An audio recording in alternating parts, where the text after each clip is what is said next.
I remember being affected by the haze at least twice in my life in Malaysia at the very least. The first time actually wasn't even the recent one that happened in 2019, but rather all the way back from, I believe it was 1997, which was the first modern day sort of like occurrence of haze. You know, I was basically in school, I believe I was like in secondary school, Form 1, and this was the first encounter that we had with haze. And, you know, growing up, you know, I'm a person that has asthma naturally, so I'm the only one with asthma in my family essentially. So it's the most recent incident of the haze sort of like coming in. This time it really hit very, very unsafe levels. We actually had periods in, I think in Kuala Lumpur where there was sort of like closures for businesses and whatnot. So I was at the time I was in Taylor's University and we were conducting classes. And at one point the haze was so bad that we did actually end up having suspending classes for a day essentially.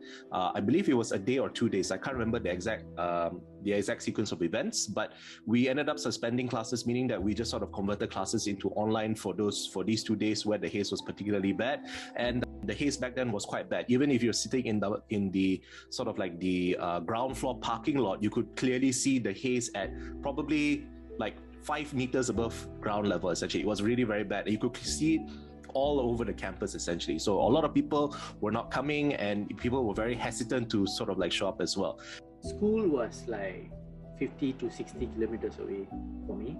I lived in an estate and I used to go to school by bus, which takes like 1 hour travel.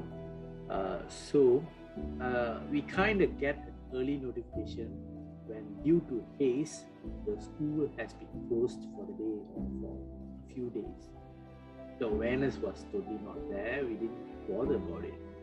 And now when I think back about it, it has been years and years that it has been happening. And I wouldn't say it got any better, it got worse in some ways. When people come to their senses, along with other problems that is happening, haze also can be resolved or reduced at least. Saya dan ibu dan 2 orang adik bersama dengan rakan kebara Kepulauan Sumatera di Danau Maninjau. Itu satu tempat yang sangat indah.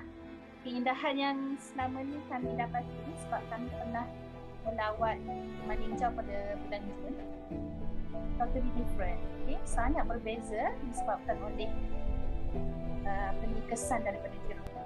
Tetapi lain jadinya. Kenapa? Sebab satu, jeruk ni dia menghilangkan suasana dan keindahan alami.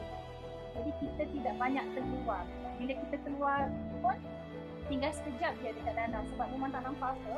Dari situ saya belajar bencana alam, walaupun bencana alam ni sebenarnya disebabkan oleh tangan manusia lah kan. Dengan pembakaran terbuka, tak boleh pasal orang kan. Kita kena buat sesuatu sebabnya jerebul ni something yang memang akan affect everyday's life.